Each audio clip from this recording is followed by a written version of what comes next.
Só vamos lá então, né? Agora que nós fizemos lá a publicação do artigo no nosso perfil no Instagram, aí agora, hoje, né, a ideia aqui é discutir um pouco mais, então, esse artigo que foi apresentado lá, falando disso, né? Olha aí, a associação dos polimorfismos da CTN3 com a incidência e também com a severidade, né, de lesões musculares em atletas de futebol profissional. Esse aqui está o artigo, aqui embaixo está a referência dele, um artigo de 2017, que foi feito com jogadores da primeira divisão da Itália.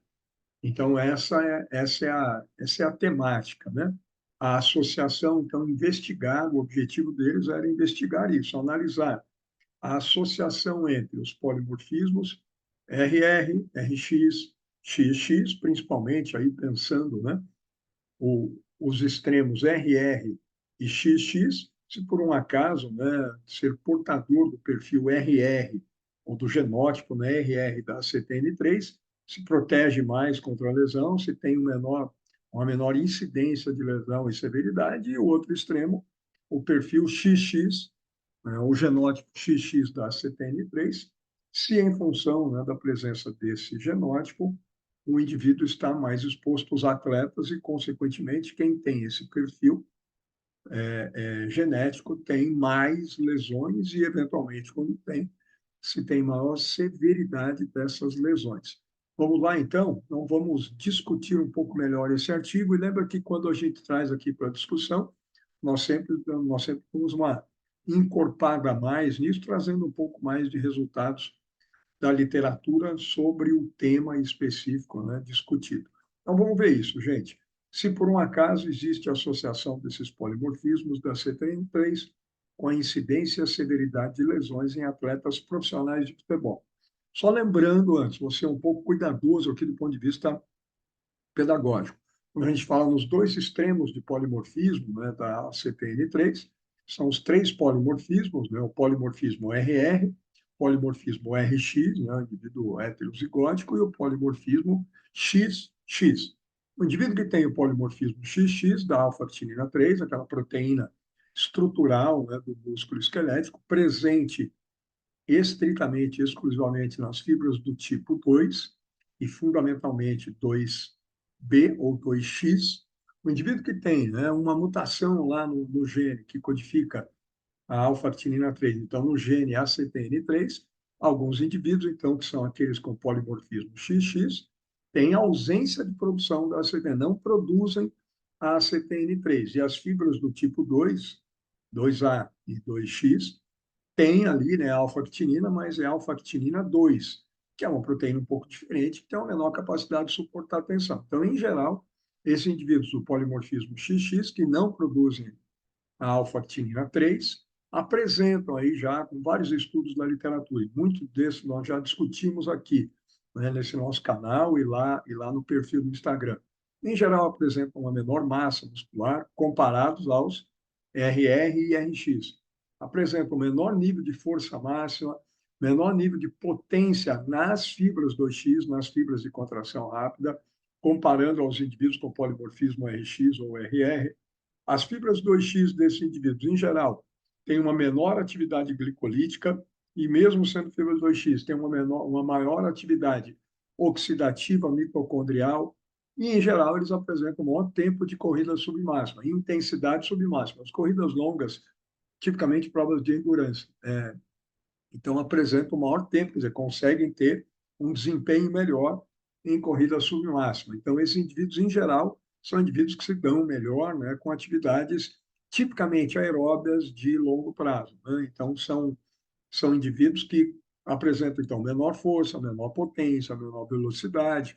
Lembra que já vimos artigos aqui, em geral, né, esse indivíduo o polimorfismo XX apresenta uma menor frequência, né, de distribuição em atletas de modalidades lá do atletismo, da natação de força, potência, as provas, né, com maior requerimento de velocidade e potência, em geral, tem uma menor frequência desse polimorfismo quando compara com a população em geral, né? E o polimorfismo nas provas longas a frequência de distribuição do polimorfismo XX em provas longas é, em geral, a mesma da população e, eventualmente, em alguns estudos, até maior, né? O que determinaria aí uma vantagem para esse polimorfismo para a realização de provas mais longas. E o polimorfismo RR são aqueles indivíduos que têm alta produção de alfa-actinina 3, então eles exibem, em geral, o que a literatura tem trazido, o maior potencial, né? Um potencial genético, para uma maior quantidade de fibra 2X, não é predomínio, mas comparando ao XX, né, alguns estudos mostram que os indivíduos com polimorfismo RR têm mais fibras 2X do que os indivíduos com polimorfismo XX, em geral, maior massa muscular, vários estudos mostram maior força máxima, maior potência muscular e um melhor desempenho em tarefas tipicamente anaeróbias, de potência de velocidade, tanto aláticas quanto láticas.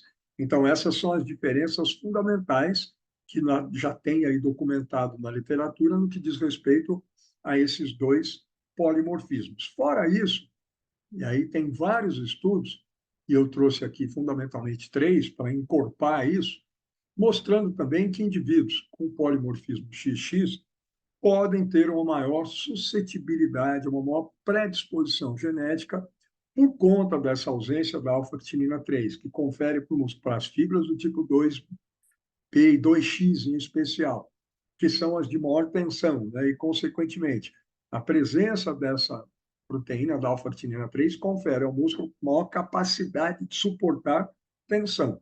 Os indivíduos que não produzem tem, em geral, né, menor capacidade de suportar tensão. E quando o músculo é exposto a um nível maior de tensão, em ações de maior intensidade, mais anaeróbias de força, potência, tende a exibir maior lesão muscular. E alguns estudos mostram isso.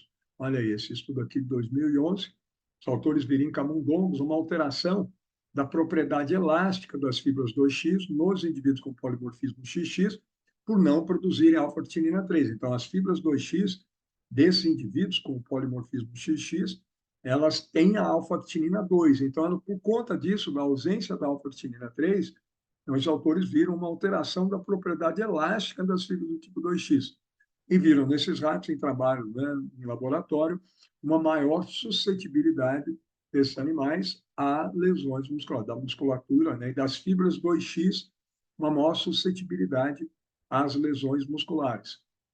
Em 2014, né, um estudo coreano, ó, desses autores, mostrou uma maior incidência de lesões na articulação do tornozelo em bailarinas coreanas com o polimorfismo XX. Então, eles acompanharam, né, uma centena ali de bailarinas coreanas e viram, e tiveram, né, nesse estudo, essa associação, observaram essa associação.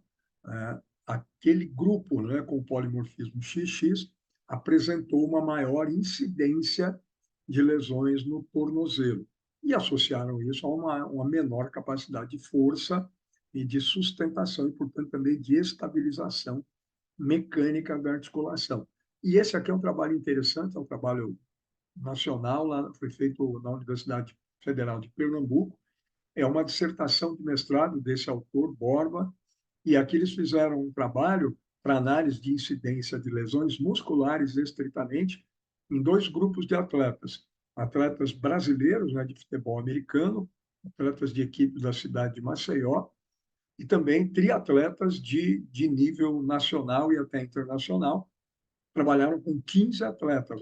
Pegaram esses atletas quando teve competição lá no Nordeste e selecionaram, né, conversaram com os atletas e conseguiram aí a participação de 15 atletas do triatlon de nível nacional e internacional, todos atletas brasileiros, 15 atletas de triatlo, 49 atletas do futebol americano do Brasil, e viram, né, maior incidência de lesões musculares em ambos os grupos, tanto nos atletas do futebol americano e do triatlon, aqueles que eram portadores aí do polimorfismo XX. Então, na comparação entre XX, RX e RR, os autores viram, né, nessa dissertação de mestrado, que realmente houve uma maior incidência de lesões musculares nos atletas de futebol americano, XX, em comparação aos RR, e também nos triatletas, XX, em comparação ao RR. A partir de tudo isso que tem na literatura já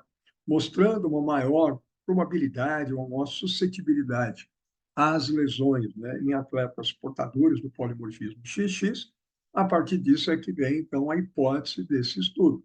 Os atletas de futebol profissional com o polimorfismo XX têm maior incidência e maior severidade das lesões. Então, a hipótese era essa, olha, por tudo que tem na literatura e pelo que é o futebol, nos treinos, né, com alta demanda de potência, né, de aceleração, com salto, com mudanças bruscas de direção, então acelerações e desacelerações bruscas. E lembra que as desacelerações e as mudanças de direção são 100% dependentes das fibras 2x, numa contração isométrica. Lembra que excêntrica, desculpa, que a contração excêntrica é 100% dependente da ação das fibras 2x. Então, se elas têm menor capacidade de suportar a tensão e apresentam aí alterações na sua propriedade elástica, provavelmente esses atletas têm maior risco de lesões musculares. E será também que o fato de ser XX leva a uma maior severidade das lesões quando elas ocorrem? Então, essa é a hipótese. Tudo que já tem na literatura, né? Provavelmente os atletas XX têm maior incidência e maior severidade de lesões. Então, vamos confirmar essa hipótese. Então, essa foi a hipótese formulada pelo estudo e essa era a pergunta de pesquisa do trabalho aqui desses autores. Será que atletas profissionais de futebol com polimorfismo XX têm mais lesão? E as lesões, quando têm, são mais severas do que os RR-RX? Vamos lá. Então, para confirmar ou não essa hipótese, para responder essa pergunta de pesquisa, os autores selecionaram aqui 257 atletas italianos, todos participantes da primeira divisão. Eles acompanharam, né, eles fizeram esse estudo durante 5 temporadas, de 2009 a 2014.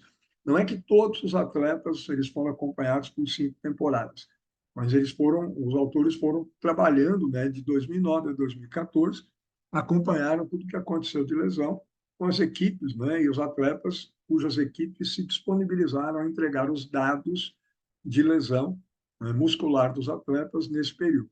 Um dos 257 atletas inicialmente selecionados, os autores conseguiram, né, dados dos departamentos médicos das equipes da primeira divisão, forneceram aqui para os autores os dados de lesões musculares de 169 desses atletas. Então, esse passou a ser efetivamente o grupo experimental, um N até que razoavelmente grande aí. Esses atletas tiveram um esquema de treinamento mais ou menos, aí, que foi comum a todos eles, em torno de, durante a pré-temporada, todos eles tiveram, em média, né, mais ou menos 8 semanas de pré-temporada, né, antes de começar o campeonato, então um período em que eles só treinaram, pré-temporada. E nessas 8 semanas treinavam mais ou menos, aproximadamente 25, mais ou menos 10 horas por semana. Então, em torno, que é o normal, em torno de 25, 24, 25, 26, 27 horas de treino por semana. Isso significa 6 dias por semana, boa parte deles com 2 períodos, treinando aí em torno de 4 horas por dia. Isso é mais ou menos o que todo mundo faz aí na pré-temporada. Aumenta-se bastante o volume de treino e a intensidade vai crescendo gradativamente para ter uma boa condição, né, já para o início da temporada. Tudo bem? Então, todos foram submetidos a uma rotina muito próxima, né, muito uniforme, que significava mais ou menos isso aqui. E quando começava a temporada, quando começavam os jogos, isso em geral para eles tinha aí 38 semanas ao longo da temporada, e nesse período das competições, treinavam aí, em média mais ou menos 10, né, mais ou menos 7 horas por semana. Então, aproximadamente, faltou só o sinalzinho aqui do aproximadamente. Então, treinavam aproximadamente 10 horas por semana e tinha competição, né, em geral, 1 a 2 partidas por semana. E os autores também, né, utilizaram o controle com 263 homens sedentários, né, com idade média em torno de 22 anos de idade, todos saudáveis, para ver exatamente, né, essa distribuição, essa frequência, né, dos polimorfismos. Isso aqui para a gente agora, nesse momento, não vai importar. O que vai interessar para a gente é olhar, então, para os dados desses 169 atletas que os departamentos médicos das respectivas equipes mandaram, né, informaram os autores sobre os conjuntos, sobre as lesões todas que esses atletas tiveram ao longo, né, das temporadas. Vamos lá, vamos ver aqui então. Os autores tiveram cuidado aqui, isso é muito bom do ponto de vista metodológico, e ver se todos esses atletas tinham mais ou menos uma uniformidade em relação a tempo de exposição ao treinamento. Porque esse é o fator, em geral, determinante, né, para as lesões. Todos estão expostos ali a algumas condições específicas de um trauma, né, de alguma fatalidade, de algum incidente, mas o treinamento, o excesso de treino em geral, é o que vai determinar, a falta de treino ou o excesso de treino é o que vai determinar, fundamentalmente, a ocorrência, né, de lesões musculares. E aí os autores quantificaram bem isso para todos eles, para os três polimorfismos, ó, RR, RX e XX, essa caixa aqui, essa linha aqui, ó, é a linha que mostra para a gente a média de horas que eles tiveram de treinamento por ano. E aí, olha lá, numa média aqui, os três polimorfismos tiveram, ó, você vê as caixas aqui, isso aqui é o valor mínimo, né, o percentil mínimo, máximo, e aqui é o desvio padrão deles. Então, fica só com a média aqui, veja que os valores mínimos e máximos também não são diferentes, né? E o desvio padrão também igualzinho aí para todos, né? Um ou outro outlier aqui. Então, vejam que numa média, olha só, esses atletas tiveram aí mais ou menos 600, 700 horas de treino por ano. E é isso mesmo. Né? É isso que os atletas de alta performance no futebol treinam aí em termos de horas por ano. Então, é de 600 a 700 horas por ano, né? 600 a 800 horas de treinamento por ano, excepcionalmente chegando-se aí a 1.000 horas, ó, tá aqui, ó, os valores máximos aqui em torno de 1.000 horas. Então, tiveram aí uma média disso, em torno de 600 a 700 horas de treinamento, e não houve diferença no volume total de treino ao longo do ano, né, em cada um dos anos, para esses atletas. Então, a partir daí, o que os autores fizeram? Foram analisar, então, essa incidência de lesão, quanto ocorreu de lesão, a partir das horas de lesões por 1.000 horas de treinamento. Então, eles fizeram a análise da incidência em função de horas de treinamento. Como todos tiveram o mesmo nível de exposição ao tempo, ao volume de treinamento em horas totais por ano, então eles fizeram, né, a análise estatística da ocorrência das lesões, da incidência delas, em função das horas de treino. Lesões por 1.000 horas, né? Lesões por tempo de treinamento. E olha aí, ó. Primeiro aqui no gráfico do painel A, né, no gráfico a incidência, né, de lesões. Então, ó, aqui, ó, incidência de lesões, né? Injury incidência. E aí eles viram isso aqui, ó. O número de lesões, né? A incidência de lesões por 1.000 horas, por 1.000 horas de treinamento. Então, pela exposição de treino, como é que ficou isso? E olha só a diferença. Os atletas com polimorfismo RR, né? Praticamente nada em termos de lesões, os RX com um pouco mais, mas só que não houve uma diferença estatisticamente significante, mas olha só os atletas com polimorfismo XX. Lembra que isso aqui é a média, ó. Então, os RR e RX praticamente nada. E é percentil mínimo e máximo. Olha a média aqui como já está maior e olha os percentis, né? O percentil máximo e olha o desvio padrão. E olha aqui a diferença. Então, aqui houve uma diferença estatisticamente significante da incidência de lesões por horas de treino no perfil XX em comparação a RX e a RR.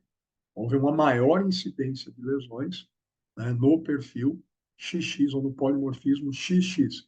Em relação a isso, olha, o que os autores viram é que aqueles portadores de genótipo XX apresentaram, pelo estudo deles, 2,6 vezes maior probabilidade de lesão muscular, né, nos XX em comparação aos RR. Então, indivíduos com genótipo XX têm 2,5 vezes, né, 2,6 vezes mais probabilidade de ter uma lesão muscular ao longo de uma temporada, de um ano, do que os RR. E isso é importantíssimo, a gente tem que olhar para isso. Não é possível que, vendo um estudo como esse, no caso aqui no futebol profissional, a gente não tenha uma preocupação de conhecer o perfil genotípico dos atletas, ainda mais no alto nível, para poder conter isso, para poder minimizar essa ocorrência de lesões. Porque se eu tenho e tem estudos que a gente até mostrou aqui, e não tem muita diferença da frequência de distribuição do polimorfismo XX no futebol com a população em geral. Então, nós estamos falando em torno de 20 e poucos por cento no futebol brasileiro, por exemplo, em torno de 25% da população tem esse polimorfismo, e a gente já viu estudos no futebol que também fica por aí. Quer dizer, eu tenho em torno de 20 a 25% do grupo que tem uma chance e um risco 2 vezes, quase 3 vezes maior de sofrer uma lesão muscular. Eu tenho que olhar para isso. Não é? Se isso acontece com 2 titulares e um jogador imprescindível no momento mais decisivo de um campeonato, não adianta a gente depois ficar se lamentando e dizendo que isso é do esporte, é do futebol, é do alto nível. Não, existe um risco maior, está aqui. E realmente tem N outros estudos, não são todos os estudos que mostram isso, mas existe aqui um corpo, de evidência científica de que parece haver um risco maior. Então, nós temos que conhecer esse polimorfismo e tomar providências em relação ao processo de treino. Esses indivíduos XX não podem ser submetidos à mesma carga externa de treino dos indivíduos RR. E fora isso, olha aqui, ó, esse gráfico agora no painel B, é a severidade das lesões. E aí houve uma diferença, olha a média aqui, ó, dos RR, RX e o XX. Aqui houve uma diferença, de novo, do XX em relação aqui ao RR, e houve também uma diferença estatística dos RX em relação ao RR, em especial do XX. Como nós estamos comparando aqui, pensando no genótipo XX, eu vou concentrar a atenção mais nele. De novo, olha só, o que o estudo mostrou, que os portadores do genótipo XX apresentaram nesse estudo 2 vezes, 2,1, 2,3 vezes maior probabilidade de sofrer uma lesão severa em comparação aos RR. Então, agora nós estamos falando de uma questão muito mais séria. São 2,5 vezes, 2,6 vezes, quase 3 vezes maior probabilidade de ter uma lesão do XX em comparação aos RR, e são 2 vezes maior, um risco 2 vezes maior que esses indivíduos terem uma lesão mais severa e, portanto, ficarem afastados por muito mais tempo. Lesão muscular, nós estamos falando aqui. E aí, isso às vezes pode tirar o indivíduo do processo de treino, de competição, uma lesão muscular mais severa, por 2, 3 meses.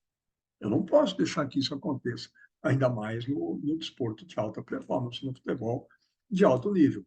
Basta nós entendermos, fazermos as análises do genótipo e, a partir disso, começar a tomar providências práticas no que diz respeito aos estímulos de treino para evitar que isso aconteça. Se ele tem um risco maior, obviamente ele precisa ter um cuidado maior, um acompanhamento maior. Então, olha, resultados interessantíssimos para nós realmente nos atentar. Abre o olho em relação a isso. Futebol brasileiro, futebol mundial, não se preocupa com isso. E é inacreditável. Nós estamos em 2024 e não é o único estudo, tem vários outros. A gente já mostrou aqui, inclusive, também com relação à lesão tendina e ligamentar. Mas esse aqui é um resultado que deve colocar todos em alerta. O resultado da primeira divisão do campeonato italiano, e que acompanharam jogadores de várias equipes. Olha aí, ó, tá lá, pelo tempo de exposição ao treino, um risco de quase 3 vezes maior de ter lesão e de 2 vezes mais risco de uma lesão severa. Tem que tomar cuidado, tem que ter um bom nível de prevenção com esses atletas mais suscetíveis, com maior probabilidade. Não é possível que a gente não olhe para isso com esse nível de profissionalismo e de individualização. Então, as conclusões dos autores: os atletas de futebol profissional com polimorfismo XX apresentam maior incidência de lesões musculares e, portanto, tem maior risco de lesão. Se tem maior risco, tem que ter maior prevenção, maior cuidado. E os atletas de futebol com polimorfismo XX, os profissionais, também apresentam maior severidade das lesões musculares, ambos aqui em comparação aos RR. Essas conclusões, esses resultados são na comparação XX com RR. Então, a mim, particularmente, me parece fundamental, imprescindível, nós conhecemos o polimorfismo dos atletas, da CTN3, e, a partir daí, conduzir o processo de treino com maior nível de individualização em função do perfil genotípico individual. Me parece óbvio isso para quê? Para diminuir as lesões desse grupo e, a partir daí, para ter o atleta com muito mais possibilidade de evolução, né, funcional, física, atlética ao longo da temporada. Porque quanto menos ele machucar, mais ele consegue, obviamente, evoluir tecnicamente, taticamente e fisicamente. E se é um atleta que tem lesões recorrentes ao longo de temporadas, ele não evolui, né? E, de repente, é um atleta tecnicamente diferenciado, taticamente, mas que tem uma particularidade do ponto de vista da sua histologia muscular, né, da sua morfologia, que bastaria nós tomarmos algumas pequenas providências, fazer alguns ajustes finos no processo de treino dele, para que a gente diminuísse e praticamente evitasse a ocorrência, né, das lesões e principalmente também das lesões mais severas, às quais esses indivíduos parecem estar mais expostos.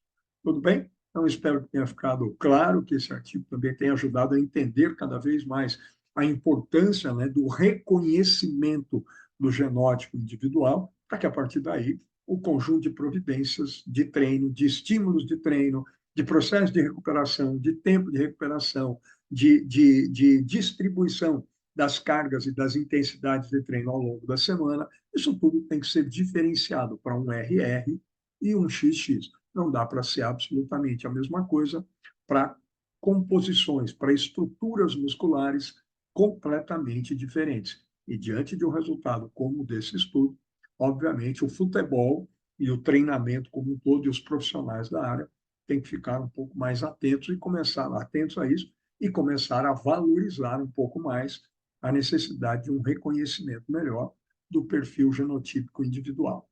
Maravilha, espero que tenham gostado, né? Nos acompanhe aí, deixa aqui o like, a curtida, né? Recomende o nosso canal, recomende o vídeo aí para os conhecidos de vocês e também não deixe de nos acompanhar lá no nosso perfil do Instagram. Muito obrigado, pessoal.